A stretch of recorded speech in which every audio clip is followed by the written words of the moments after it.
back to the chairman. Thank you, Mr. Chairman.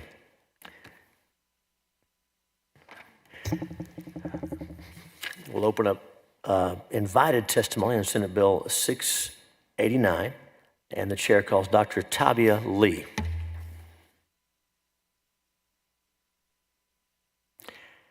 And after we hear from Dr. Lee, we'll open up public testimony.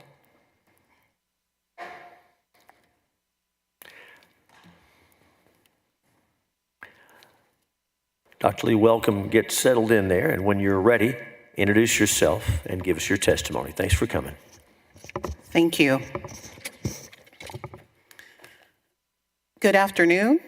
I'm Tabia Lee, and I delightfully extend greetings and appreciations to the committee leadership, Senator Hughes, and members for the opportunity to speak in support of this promising legislation on behalf of Do No Harm Action.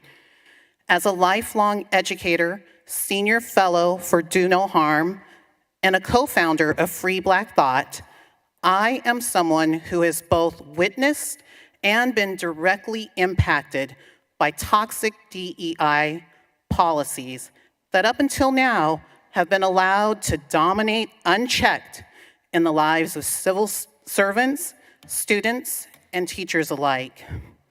This is why I deeply appreciate the committee acting to end DEI, moving to ensure that policies and practices that seek to normalize differential treatment and promote ideas and concepts that are born from and solely substantiated by the sociological imaginations of radical far-left professors and activists no longer receive state support. Critical social justice, the pervasive default ideology that drives diversity, equity, and inclusion efforts in our education and governmental systems, obsesses with racial and gender identities and power dynamics. Its proponents seek to subvert the foundations of the American marketplace, American values, the American family, American excellence, and indeed, American existence.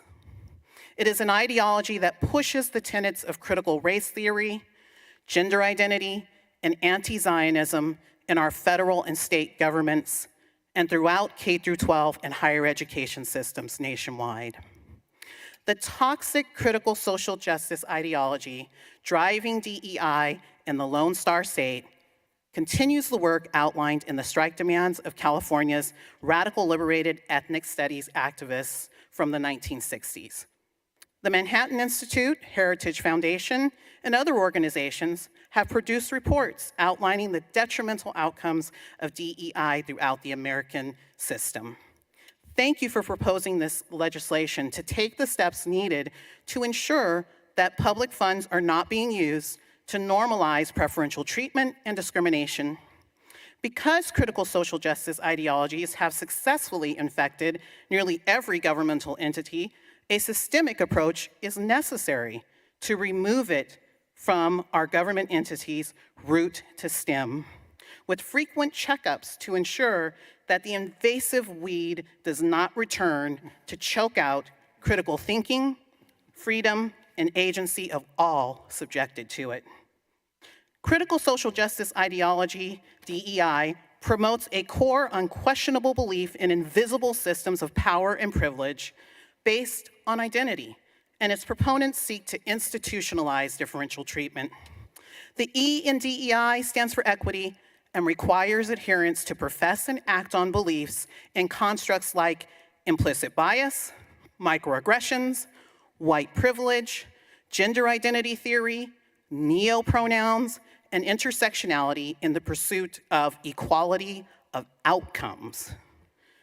The committee should note that while historically educational leaders promoted evidence-based practices and theories, none of the aforementioned constructs are rooted in or worthy of empirically established veracity, reliability, or validity, and yet they remain the loudly proclaimed rallying points and pedagogical tools that are in use towards those who work towards critical social justice aims.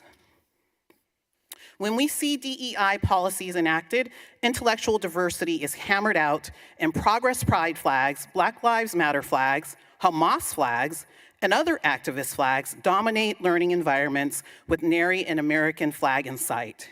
In these spaces, ideas like merit, equality of opportunity, colorblindness, institutional neutrality, and the reality and beauty of biological sex are stamped out of institutional planning, policy, and practice because they do not align with critical social justice ideology.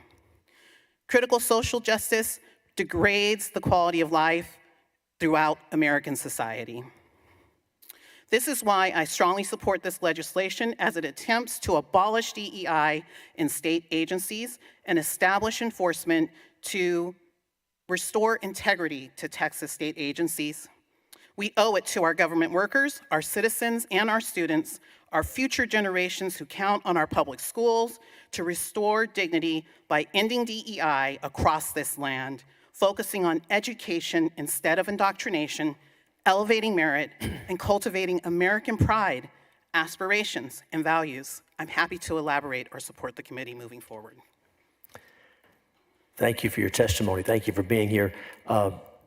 You have come a long way to testify, and we thank you. Tell us just a little bit more about your background and the work you're doing now. Yes, so I am a lifelong educator, and how this has impacted me specifically is that in working with the California Community College system, which has taken a top-down approach to implementing DEI throughout their over 100 campuses, I was undergoing a tenure review process that was subverted by ideological zealots, and I was pushed out, bullied, harassed, intimidated for nearly 2 years before they finally pushed me out and ended my tenure review practice, solely for ideological reasons, not on reasons based on professional competency.